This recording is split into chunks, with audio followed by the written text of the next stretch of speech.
And coming to you live once again, it's your boy Wex breaking the Lawson for another AEW Dynamite review. But before we get into that, I got a couple announcements to make. This Saturday, a brand new episode of Kayfabe Comparisons. Jesse Baker, Mr. Know-It-All Daniel Schaefer, and me going to be comparing AEW Dynamite Winter is Coming against NXT's TakeOver War Games. You might want to check that one out. 9 a.m. Saturday, all major platforms. And coming back once again, Revive Pro Wrestling, February 26th at the Stables Event Center in Centerville, Tennessee. It's a special benefit show, the Battle for the Baby Battle Royal. The winner of the Battle Royal gets to name Joey Gotch's new baby that they're going to be trying to adopt. This is a nice benefit show. Hope everybody can come out there, donate some money, have fun, watch some wrestling.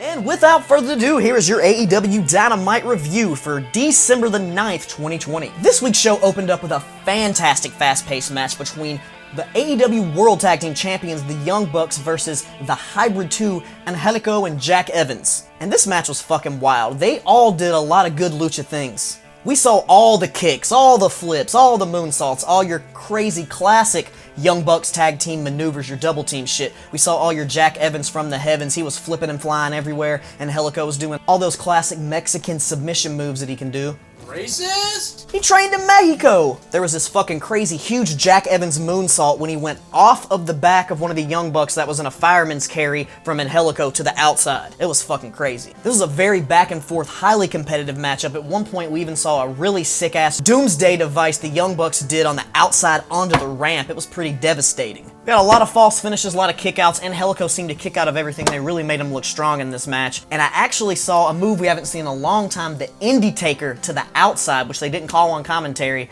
Maybe there's some weird little thing going on there. I don't want to get confused and say it's the Undertaker. Got WWE heat, but before you know it, the Young Bucks hit the BTE trigger, 1, 2, 3, and the victory to the Young Bucks. And after the match was over, the Acclaim tried to run in the ring and attack them, but SCU came down and made the save to set up the match between them for next week. Up next, we had another classic Darby Allin video, according to JR, by my boy Mac Daddy Max Schroeder coming through again. Special guest starring his brother there, doing a little acting with Darby Allin. They did a little ink blot psychiatrist little bit. All of them look like Team Taz, and the last one looked like Sting, and it ended with Darby Allin laughing. I liked it, Mac Daddy Max, you pulled off another one. And it was all basically setting up Darby Allin versus Brian Cage for the TNT title. Up next, the cockiest motherfucker in the promotion, Cody Rhodes, comes out with his long-ass fucking pyro, and he's wearing a stupid long-ass jacket as he enters the ring. He basically gets ready to talk about Sting, and before he can say anything, the lights go out, and the man, the icon, the one they call Sting,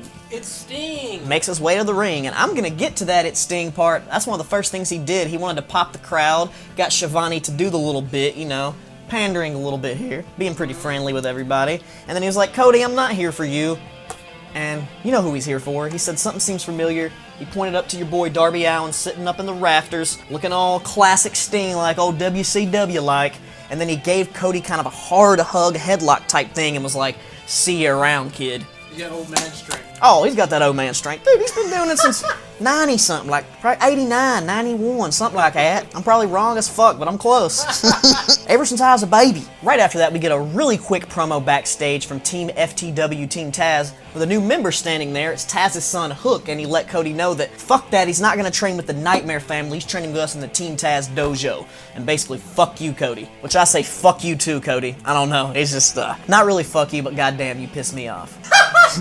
I love you, but fuck you. The next matchup tonight is a solid tag team bout. FTR, the former AEW World Tag Team Champions, taking on the Varsity Blondes in their AEW Dynamite debut match of Griff Garrison and Brian Pillman Jr. And let me tell you, FTR did classic FTR shit. They just isolated Brian Pillman Jr. and beat the dog shit out of him for the whole match. He hardly got any offense in. He did have a botched drop kick that the camera angle kind of saved for him, but I saw the fuck up. I saw ya. Griff Garrison eventually did get a nice hot tag in, hit a couple big moves, but it didn't really seem to be very effective because before you know it, they hit the old Shatter Machine on them. Yeah. Correct myself. Goodnight Express and AEW, Shatter Machine's copyrighted. Don't at me. 1, 2, 3, FTR takes the victory. Next up, I got the worst match on the fucking card. It was a goddamn drizzling shit show. It was the goddamn drizzling shits. It was clunky as fuck. It was 10 of the Dark Order going up against Dustin Rhodes, and I've seen both of these guys have way better matches than this. I don't know what it was, if it was the lack of chemistry or just a bad night. It looked like shit. There was a really shitty, sloppy spine buster. It looked fucking weird. He won the match with this weird, like, kind of running bulldog. Like, I didn't even know the 3 count was coming. It was just very weird, very clunky, very shitty. The real thing came at the very end of the match when Evil Uno came down and basically recruited Dustin to join the Dark Order. He said, "Are you ready to be 7? Which all you know, the classic old WCW borderline child molester gimmick that he had for like a week. He did the shoot promo on in the ring and shit. A little pop for all the marks up there, because a lot of people don't know about that one, of course. But, of course, Dustin Rhodes said no, and he just smacked Evil Uno right in the face. As the Dark Order tried to jump in the ring and attack, he said, "Whoa, whoa, whoa, whoa, whoa, no, stay back." And he wouldn't let the Dark Order attack, and he looked at Dustin and he said, "When you understand what I understand, you'll come begging. Don't join the Dark Order." Alright, next we got a little sit-down interview backstage with Tony Schiavone, Brandy Rhodes, and Shaquille O'Neal. Tony Schiavone went off naming all his accolades. Brandy Rhodes did not appreciate it too much. Thought Shaq was being disrespectful. Shaq was talking a little shit. They were talking about the little feud between Jade Cargill, and before you know it, Brandy got pissed, got up, tried to leave the interview. Shaq took another shot at her. She threw a cup of water in his face, and he looked pissed off. He mentioned how he didn't have any beef with Cody, but after that, I could see him laying some hands on Cody Rhodes. Because he can't beat up Brandy, but he can beat up Cody, right? If someone's girlfriend, like, punches you or does you, you have to beat their boyfriend up, right? Or husband or whatever, like, I think that's how it works. That's law. That's what my dad told me in '99, but he doesn't exist, so that's a lie. Next up, we get the answer to a big question that we got last week on AEW Dynamite, the Inner Circle Ultimatum. Last week, Chris Jericho said he was tired of the bullshit, and we're either going to stick together and work together, or there will be no Inner Circle. And the whole Inner Circle came down to the ring. Of course, MJF pleads his case, and Ortiz cut a sick little promo. That was he was trying to help get Sammy Guevara to agree, and he was like, "Sammy, you're better than him, and you know it." I thought that was fucking great. I loved it. Sammy eventually agrees, shakes his hand, comes in tight, and says, "I agree, but if you do anything else, and I mean anything else, I'm fucking out. I quit. I quit the Inner Circle. I'm dead serious." He looked at Jericho and said, "I'm serious," and you could tell, the look in his eyes, something's about to pop off soon. It's gonna be a fucking explosion. And I told you, Sammy Guevara versus MJF was gonna be the first implosion of the Inner Circle. You heard it here first. You heard it here first. Up next, we got Eddie Kingston and the Butcher and the Blade taking on Lance Archer and the Lucha Bros.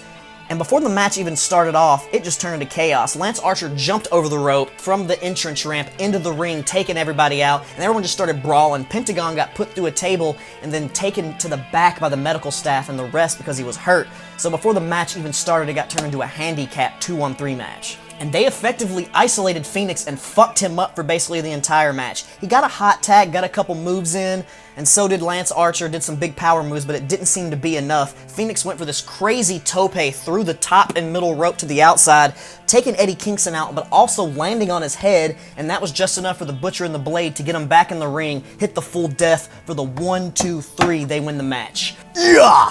I don't know why I did that. Afterwards, Lance Archer is still pissed off, so he comes in the ring and starts fucking cleaning house. It didn't matter if he lost. He was ready to fuck people up, and I think they're trying to maybe change his character a little bit. I don't know, maybe a slow face turn, maybe join him into a tag team. They mentioned his New Japan tag team days. We'll see where this goes. We cut backstage to see Red Velvet getting her ass kicked by Jade Cargill with the assistance of Nyla Rose and Vicky Guerrero, and then Big Swole comes in there and tries to stop it, and then Ivelisse and Diamante come and jump her from behind. It turns into chaos. The refs try to break it up. It's a fucking frantic scene. And speaking of the women's division, we got Abadon making her Dynamite return next in a little squash match, basically, beating the shit out of Tesha Price. She brutalized her, lots of really stiff, hard shots to the face, and then she hit the gory special for the victory, and then continued to lay into her, and then Shida came down to ring to make the heroic save with the kendo stick in hand, and laid a hard-ass shot to her head, knocking her straight out, and she laid there for a minute, and then she Undertakered up, and they were like, "Oh shit," and then started to leave the ring. But as my buddy Cameron pointed out, why the fuck does Shida act so scared of Abadon if she already beat her earlier this year on AEW Dark? What are they trying to do to us? They're trying to carny us? We're not fucking stupid. He noticed it, I noticed it, and I'm just like, what the fuck? There's no logic in this. And it's AEW. Come on now. It's gotta be Kane! It's gotta be Kane. But seriously, like, there's no logic. They need to at least try to explain why she's so scared of her, because she already beat her once. What the fuck? Yeah, what the WTF. WTF, Tony Khan! And next up, arriving by helicopter, Don Callis and Kenny Omega land outside of the Dynamite arena, making their way to the ring to give us the announcement that they promised on Impact Wrestling. Callis basically gave a rehash of what he told the night before. He's the invisible hand, leading Kenny Omega's entire career. Shane's wearing a Kenny Omega shirt right now. Shouts goes out. He basically said this is a plan, a long plan. He didn't come up with this 2 weeks ago. He's been orchestrating this plan for 27 years. He didn't return to wrestling just to be a New Japan Pro Wrestling commentator. He basically alluded to him and Kenny Omega created AEW because Khan got the idea because of the Y2J Kenny Omega match from the Tokyo Dome. Basically, we got more questions than answers, and they alluded to something coming next, but Kenny Omega was going to say it, and Don Callis was like, nope, they're not ready for it, they're not ready. So they basically teased us and kind of pissed us off and left. I like where this is going. I really want to see what happens. I'm kind of pissed off they didn't give us anything, but they're just teasing us, just, you know, holding us a little bit by the edge of the cliff. We don't want to fall off. We're waiting, we want to hear it. Kenny Omega, after he retains the Omega Championship, the Mega Championship this weekend, I think he's going to go on a fucking collecting spree. And he did the classic, we bid you adieu, goodbye, good night, bang! A real gun, a pistol, came this close from the cameraman's face. Gun control is a serious sub. And without further ado, your main event of the evening, MJF with the Inner Circle taking on Orange Cassidy, defending that Dynamite Diamond ring. Again, that's where the ring should go. These guys really worked solid together, and there was some really nice back and forth in between them, but the interference from the Inner Circle seemed to be a little bit too much, so the Best Friends went backstage to get some reinforcements. It was like Griff Garrison, Pillman, a couple other people, I don't know, but it basically turned into an impromptu lumberjack match, pretty much. And at one point, Orange Cassidy fucked up on an orange punch, and MJF began to work on his hand for basically the entire match, just fucking it up, doing whatever he can, and all the crazy distractions from the lumberjacks outside seemed to be a little bit too much for the ref to handle, and while the ref was distracted, Miro, from a couple weeks ago, who took out Orange Cassidy, came back down again, hit a big old clothesline, fucked him up yet again, because he did not forget, and that feud with him and the Best Friends is still brewing hard, still going. Of course, MJF takes advantage of Orange Cassidy being knocked down, gets the pin, 1, 2, 3, boom, retains that Dynamite Diamond ring. And the show ends with Miro standing tall on the stage, just looking like a fucking madman, just ready to fucking kill Orange Cassidy, I guess. Hopefully, this leads to Miro just like, even though I love Orange Cassidy, I'd love to see Miro just brutalize him in a match, like a Brock Lesnar, John Cena-esque type thing, like all them suplexes, but just Miro just completely fuck him up. Like, I'd love to see that. I don't know why, it'd just be fun.